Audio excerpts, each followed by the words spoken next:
To me, some Film Snobs started because we were just a bunch of bored, edgy college students who felt like their voices needed to be heard. In an era where if your opinion isn't popular, you're basically stoned and beaten to death for it. Free opinion without judgment. If you don't like a movie and somebody else does, then that's totally okay. At the end of the day, it's just a personal opinion. How does somebody else's opinion on something affect you?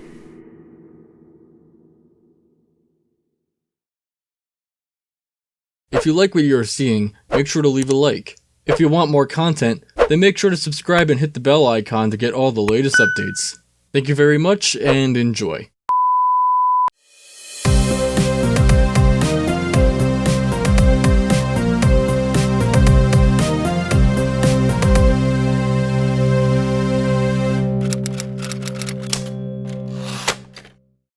Hi, welcome to some Film Snobs. Well, I feel like before we even start a review, I want to mention that it's our 1-year anniversary. Woo! Yeah. And as the day we're recording this was the day we recorded our first review, which was The Avengers Infinity War. And it was ass. It sucked. It sucked. It's the worst. It was really bad. And we didn't release that until like August, I think.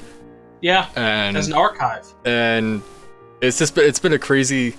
We've been doing a lot over just 1 year, and I just want to say, like, thank you. Like, we really appreciate all the support and all that.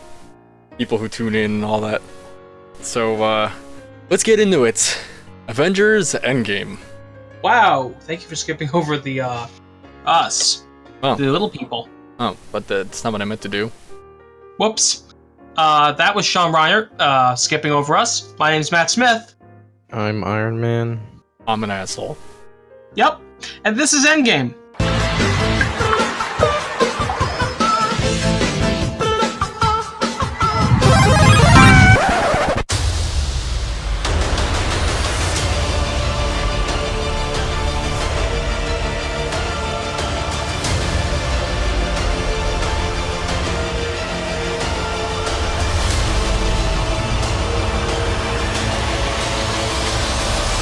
You said you wanted us to start with just our quick spoiler-free thoughts, right? Yeah. Yep.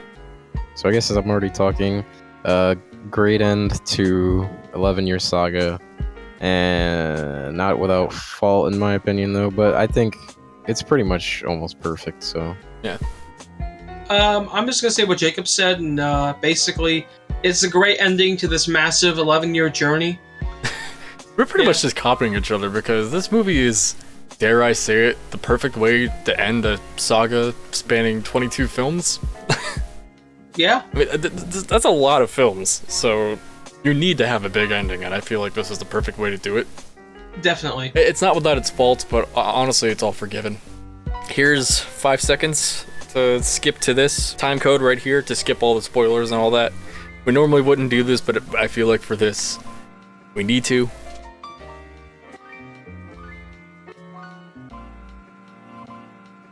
Yeah. Spoilers. Where do we begin? I have no idea. Or I Where know do you one want to thing. begin? I mentioned in the Captain Marvel review, they did the Stan Lee, like, Marvel Comics intro thing. Yeah, and how you wanted that to And be I over. wanted that here, but They didn't do they it. didn't do it. Fuck. Yeah, I mean, I actually thought about that when the logo came up. I was thinking of you. Oh yeah, I was the first thing I was thinking of when I saw it. But yeah, just let's go start with I don't know. I feel like we should start with negatives because once we get those out I the got way, one. I we got a could big probably one. go for, like, It's a big 30 one, minutes boys. positives. So Captain Marvel was pointless. Oh yeah. Totally pointless. I mean, like, she barely shows up at the beginning, and then she's gone for most of the movie, and there she is at the end. And she didn't. Here's the thing: she didn't even really do anything at the end. It's funny because I didn't even really think about any of this until Sunday. Like, she's just so thrown in last second, and when she does something, she's still OP. I mean, she obliterated just a whole entire fucking ship at the end. Yeah, just like in her movie. Yet she gets punched in the face and basically beaten the shit out of by Barney the Space Dino fuck. Yeah. Which Somehow. I feel like almost took away from Tony's sacrifice a little bit. It doesn't completely. Only a little bit. I guess. But when she came on screen, I kind of rolled my eyes, and my friend was kind of googling at me because she knew this is what I was figuring was gonna happen. I don't think it took away from Tony's sacrifice, but it still didn't really add to a satisfying character. And she still didn't have any emotion. Thank you, Mahogany Larson, for putting in such a great performance. I mean, my fear going into this, after seeing Captain Marvel, was that she was gonna do all the work, defeating Thanos, and I really wanted this to be a team effort thing, and it is, but it is. I had that lingering anxiety the whole entire time. Seeing how fucking overpowered she was, it looked like you wouldn't even fucking need any other Avengers. Yeah, like, Avengers. Every time she came on screen, I lost a little bit of my soul. Jesus Christ! I said this, and I probably said this in our Captain Marvel review, but she's just boring and unappealing. There's nothing about her character that grabs my attention. At least all the other women in Marvel have something that grabs your attention. Like Scarlet Witch has her powers. She has that relationship with the Vision. You have Black Widow. I mean, there could be. Well, alright. Scarlet Witch is nowhere near OP as Captain Marvel. But yeah, like, but what I'm saying is like. what I was gonna say though is like even before Captain Marvel, you could probably argue that Scarlet Witch is pretty overpowered, but she still like has like her own vulnerability and she's an interesting character, whereas Captain Marvel has none of that. And Captain Marvel's just a bitch. Like, I'm not gonna fight you, war. I'm gonna end it. She really, she really thinks she really has this "I'm better than you" attitude, and she's like snarky about it. It's like, but Sean, isn't Tony Stark a snarky asshole? Yes, but he has substance to him. He's also realistic with himself about whatever he can do and whatever situation's at hand. Yes. He isn't like, I'm better than you the whole entire time. Well, I mean, Matt, you brought up like you feel like she's pointless, and it kind of adds to the fact that it feels like she was thrown in as well, because in the movie they don't even mention the Nick Fury signal or him at all. Like, cause like in the Captain Marvel end credit scene, it was like the Avengers. They had like this thing where like, what's the signal thing or whatever that she's, and also, like, what the fuck was the point of that if she just finds Tony randomly and then brings him back to Earth and leaves? From what I understand, the Russo brothers and whoever was writing this movie had a really tough time trying to implement her into this movie. Kevin Feige just kind of went, "Oh, here's Captain Marvel," and they were like, "The fuck." I'm not 100% sure on that, but I feel like that might have been like that attributed to this problem. It's possible. Anyway, possibly. Well, like I think one more about Captain Marvel. I feel like her presence in the film creates a plot hole. She flies at the speed of light and she's like very indestructible, right? Yeah. Like she could probably beat up Thanos without the Infinity Gauntlet, right? Yeah. So like, why not just call her back, be like, "Yo, come back to Earth. We got a job for you," and then just send her back in time, get all the stones, and then come back. Didn't make like a portable communicator or anything. Like that would have made things way simpler. Oh, she's so fucking busted. One thing like, just send one person in the right year, and then she just flies to all these places. I'm not done yet because I just remembered something. They gave her that stupid fucking haircut. I mean, are we really gonna talk about her haircut? I know, but it's something I noticed. It's just really fucking stupid. Anyway. I mean, not stupid enough for me to really care. It's gonna lead to an in-joke in the comic community where like they started to draw. Well, like, cause like they tried to like force Captain Marvel like really hard in the comics in Marvel, and she just doesn't sell. Like she's on like her 11th reboot or some shit. Yeah. Anyways, they started to draw her more and more masculine, and like people would make jokes. They're like Carol Manvers. No. I feel like it just adds to like the unappealing nature of the character, though. They're not fixing it. They're only making it worse. But yeah, I think I'm done on this boring character. I am too. I just really had to get that all out of the way. Yeah. Well, that was yours, right, Matt? The Captain Marvel. That was my one negative I could think of. Mine is the Smart Hulk thing. Oh, really? Like I don't remember this being set up at all in like any other Marvel film. And so like at first when Smart Hulk shows up, I'm just like, oh, okay, this is a unique idea. And then like when they start setting up the fact that you need to be strong enough in order to survive using the gauntlet and to survive this snap or whatever. Like, because Thanos is a big fucking purple alien, obviously he survives. So like when they set that up, that like you need to be like really strong to survive, I was just like, so it seems like they just did this smart Hulk thing so that they could have Hulk snap, bring everybody back before Iron Man got it to kill Thanos. So, I mean, I think it was set up from what I remember, but I don't think they were really clear on it. Probably not, but it's not. I don't know. It didn't feel out of place, and it still doesn't really feel like a forced narrative device in this film. I don't know. Every time he came on screen, I was fucking smiling. I don't know. Like, obviously, when I'm watching it, it was like, I guess in the order that they present things, it makes you forget about it. But looking at the screenplay as a whole, it feels like it just comes out of nowhere. It just feels like it's just there so that Hulk can snap everybody back, and then they have their big fight, and then I do feel like it kind of made the idea of Professor Hulk funnier though, which I feel like that was the intention. Well, no, I'm not denying that it was a fun character or that it was unique and like good. I just think just like the narrative device as a whole, just to all of a sudden make Hulk smart, it just feels like after seeing the film, it's like, oh, that's the reason probably why they did this. Like, yeah, like it's actually something I really thought about after the movie. I don't think I've ever really laughed this hard at a Marvel movie. Well, yeah, they had like the funny jokes with like Ant-Man in the picture, just with the kids, and Hulk giving him like, his 2 tacos. And then he fucking dabs. I was like, are you serious?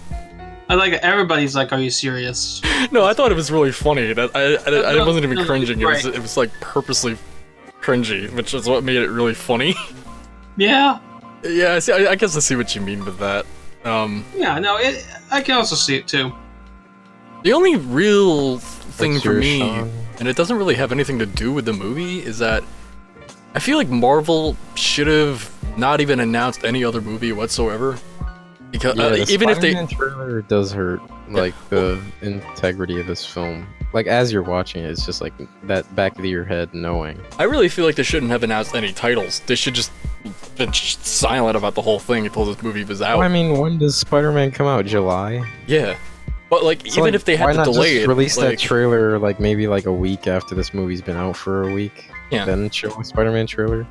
Like, I mean, like it shouldn't take that long to market a film to get enough people to see it. It's Spider-Man as well, so. And it's a Marvel film. Or fucking lie to people. The Russo brothers can do it. You can do it. There is no Spider-Man movie. It's an optical illusion. You're not seeing the right thing. I remember before the title reveal for this movie, like everybody was like, "Oh, it's gonna be called Endgame." The Russo brothers were like, "No, no, no!" And then the trailer released, and everybody was like, "Really? Don't lie to me like that." Yeah. So I really feel like it's sort of not completely, because I still loved this scene. I do really feel like it kind of took away some of the impact the scene could have had, where all the heroes are coming back and all that. Yeah, absolutely. I 100% agree with this. Yeah. A little bit, but like I still love this scene completely. Like one thing that also kind of hurt it for one thing I think that hurts it extra. They literally played the Spider-Man trailer before the movie played for me. Yeah, same. And I'm like, no, they didn't. Not for you? Me. Oh. It did for me. You went to the same theater I did.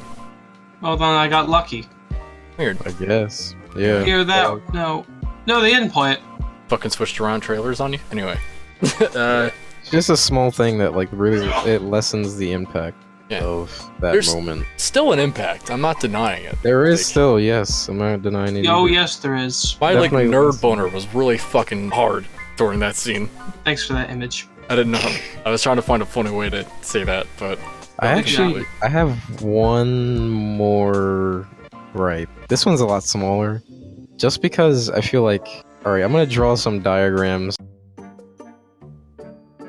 So like the movie has its own, or like it breaks its own time travel rules, I guess you could say. Yeah. Is how I'm gonna put it. Alright, so basically there's 3 types of time travel in movies, basically, right? So there's the closed loop, where basically no matter what you do, this is always gonna happen because you went back in time. It's like nothing's ever gonna change, right? Right. That's like the time travel in, like, I guess best example would be Game of Thrones, I guess, where things are inevitable, Yeah. basically. And So Terminator 3 logic. Yeah, basically. Judgment Day is inevitable. Fuck that movie. And then there's this type of time travel, which is like from Back to the Future, where you're here. What we use red for this. You're here, and then you go back. You change something, but instead of changing this, you actually do Create a this. Yeah, you go here, and you create alternate timelines and that type of shit.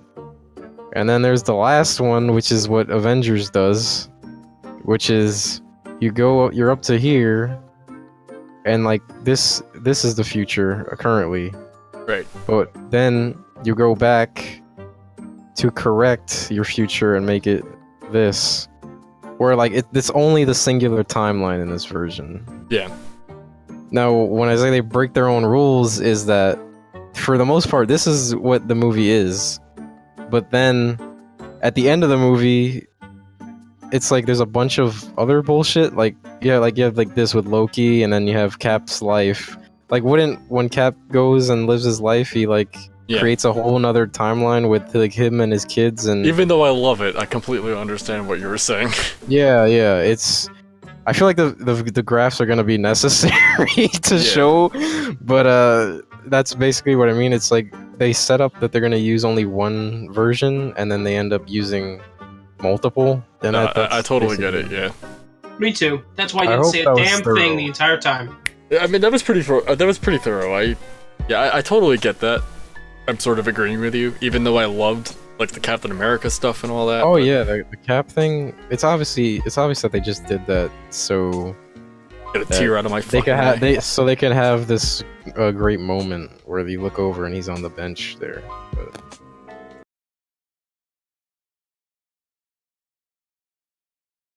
But that's one thing about this film I love, is that the last hour, the Russo brothers just keep kicking you in the fucking nutsack.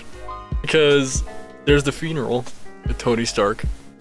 That last shot is like one of the most awesome shots ever of that scene, where it has like all the heroes and all that. Even though I don't know if everybody was there. Here's $100,000. Show up. Just stand there in a suit. It was kind of crazy too, because like there was stuff I didn't really notice until it was a very comic booky moment. Yeah, like there was actually like a cameo from the kid from Iron Man 3, and really? I didn't know that until somebody pointed it out in a video, and I was like, oh my fucking god. Oh lord. And there was a cameo from fucking Howard the Duck in the battle scene, out of all things. Well, I guess we're done with negatives. Yeah. Those are basically it. Nothing major.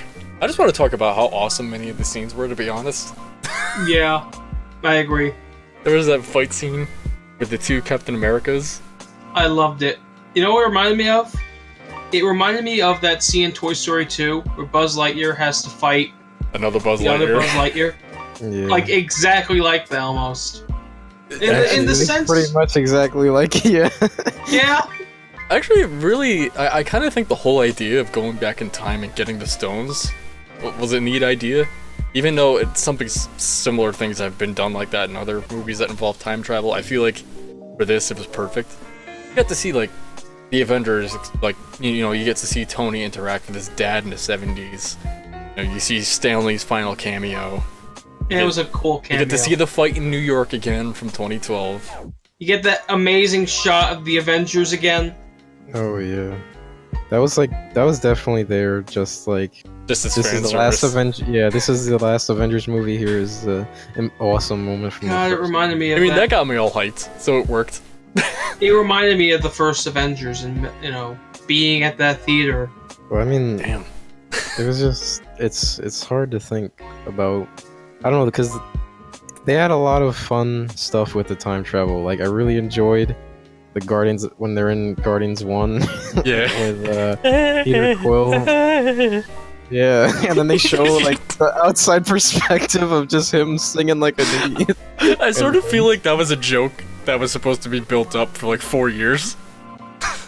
Because like maybe James Gunn just had, like traveled into the future and he saw what was going on, so he decided, let me fuck with people. I don't know. It's just a fucked up theory I just thought of right now. And then you just have War Machine just hit him on the fucking head. So like, that was fun. Damn. There was a lot of really fun scenes in this movie. The ending though, the ending battle. Oh wait, how do you guys feel about the whole Nebula thing? Because this is one thing I'm hearing conflicting opinions on.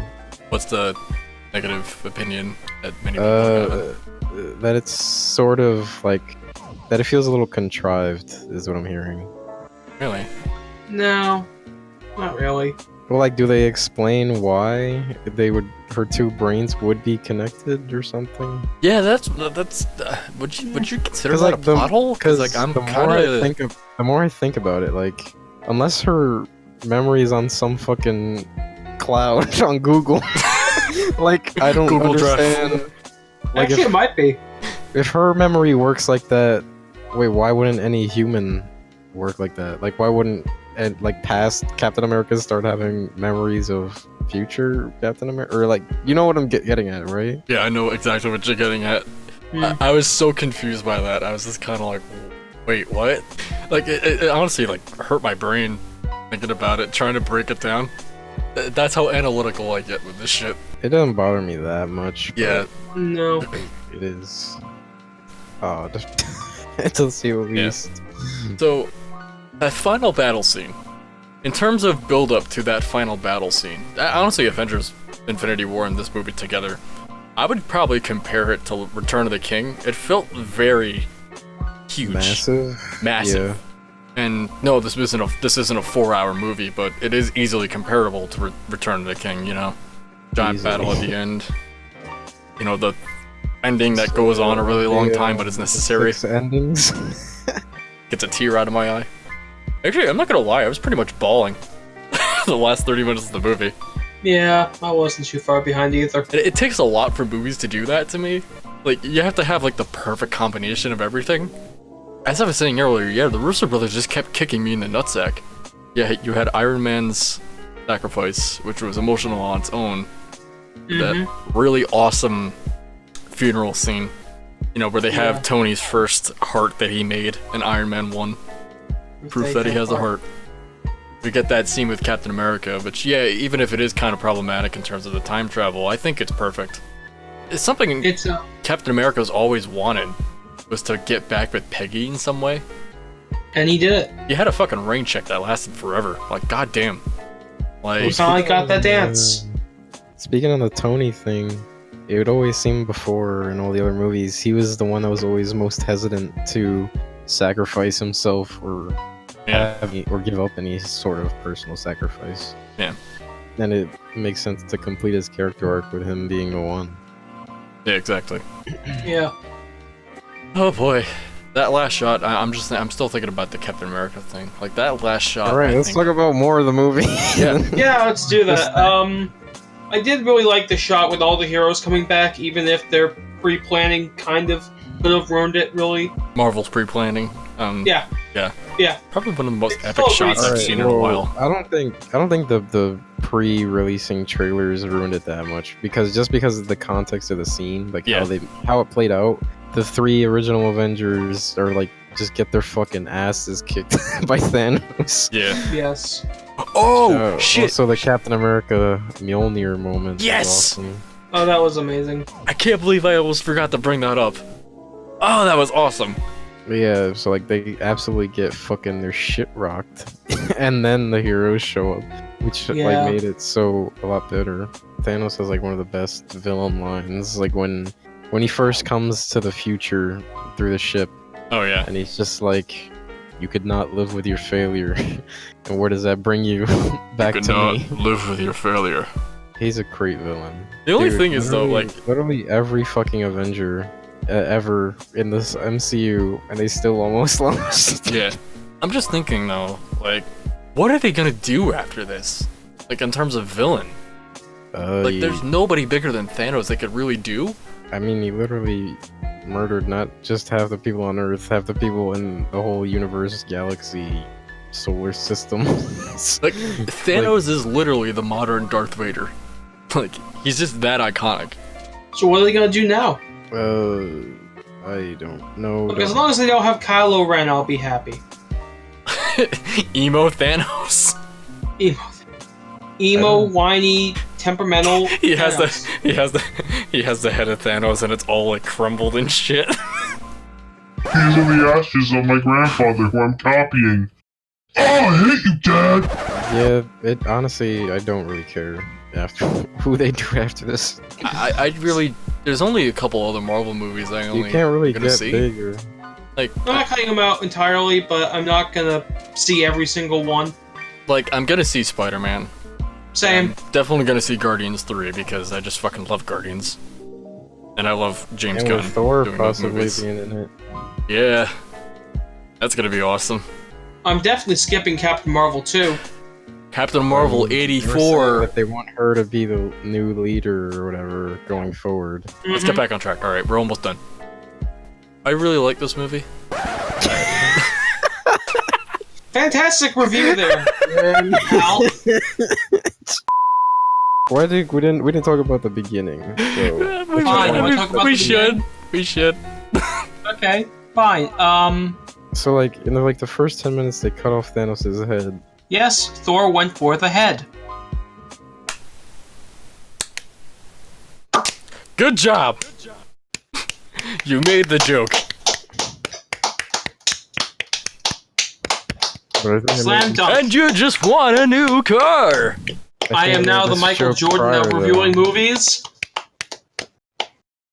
I did make this joke before we recorded, and that is, yeah, you aim for the head, Matt, but it was after the buzzer already buzzed and the other team already won the championship. Yeah. I just wanted to make this a million times more awkward than it had to be. So. You did it. We believed in you hard enough, and you did it. Right after that happened, I just thought to myself, how is this movie 3 hours long? Oh yeah. Yeah, that was interesting. Everybody in the theater was kind of looking at each other like, the fuck? And for me, at least, the screen went all blurry too, like all. Oh yeah, dude, it was intentional. Okay, good. Just wanted to make sure. Because for a minute, I thought there was something wrong with the projector or something. Then they introduced the whole, like, 5 years. time travel stuff, and 5 years later, which is like one of the best parts about it is how they showed how each Avenger reacted differently to the snap. Yeah. And how they're all trying to cope with it in different ways. Speaking of which, we didn't really talk about Black Widow. Great scene. The Russo brothers kept fucking with me with that because I was for sure it was gonna be Hawkeye. Yeah, I was me predicting too. it was gonna be Hawkeye when I saw that, you know, Black Widow and Hawkeye were going on their own. And it almost happened. Like, Black Widow was like, no, fuck you.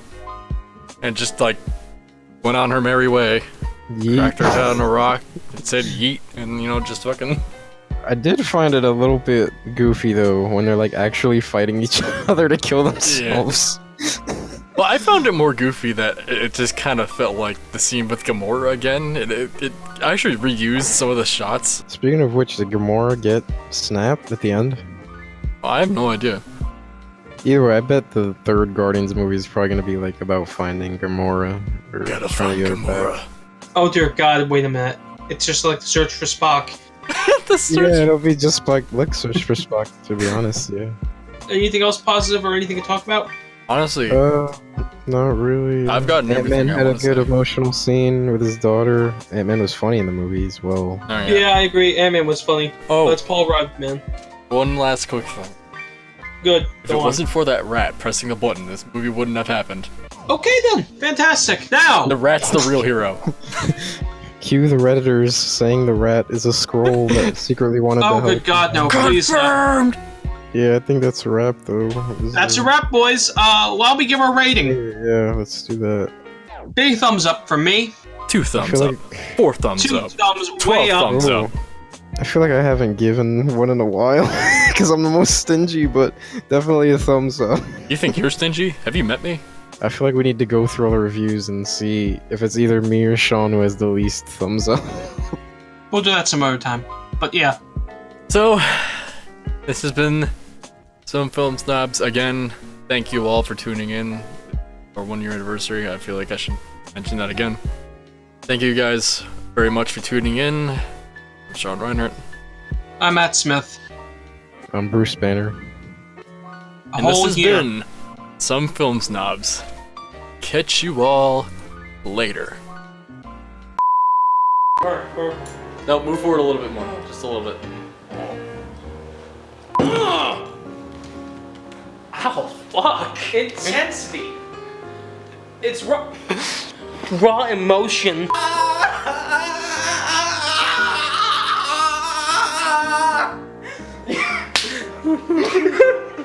You have to see your face. You have to, it's beautiful. You have to see your face. Jacob, right you're now. getting, you know.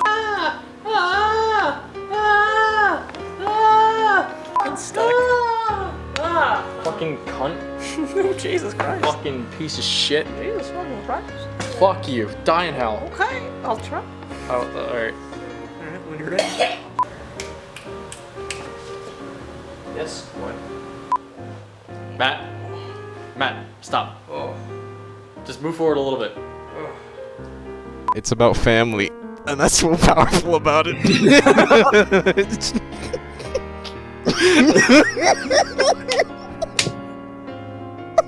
You know what? I'm not fine. You're off going.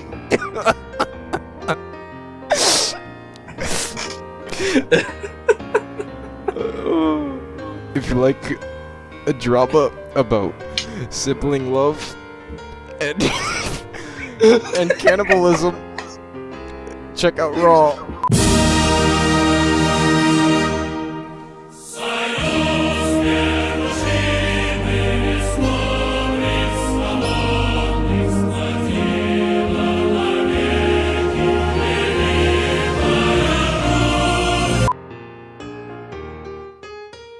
Every time I hear a fucking car pass by, why? I'm not even on the. It's not like they're passing this way. It's not like they're passing near the front of my house. It's like 5 miles away from a backyard. How can I still hear them? Oh, shut up! I'm gonna block all the roads. It's fucking roadblocks in every single road that passes by my house, and I want to turn every noise off. After failing to leave the. Fuck! I hate this.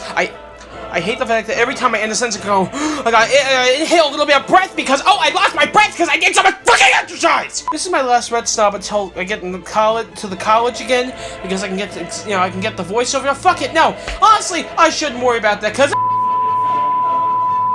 every time somebody used to walk by,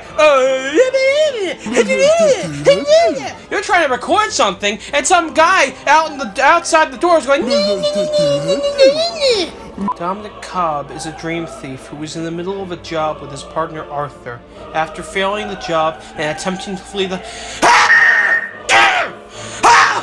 fucking traffic. Just fuck you, traffic! It just doesn't stop. It just keeps driving. It's all over the road. It just won't stop driving, you know? Go into the mind of a man named Robert Fisher and put. Fuck me! Will Cobb finish the job? Will really fail to do so. Fuck me! Hypothermia is not too bad this time of year. Someone's to live for. Matt Hernandez? What are you doing here? Hello, darkness, my old friend. Merry Christmas, everybody! Merry Christmas, you too. Have a very Merry Christmas. I'm so sorry. I'm so excited. I believe it's Spirit Christmas. Can you believe it? Thank you. Goodbye. I'm sorry for scaring all of you. The hell are you? Sorry. Alright. Hey, Merry Christmas, you two. And Merry Christmas to you. Happy holidays. And Happy Thanksgiving to you too. Thanksgiving, you jerk. Merry Christmas and a Happy New Year. Rude. Merry Christmas. Merry Christmas. Merry Christmas. Woo.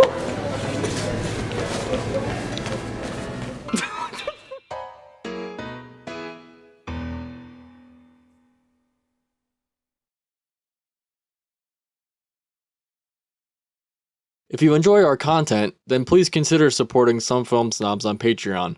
Thank you.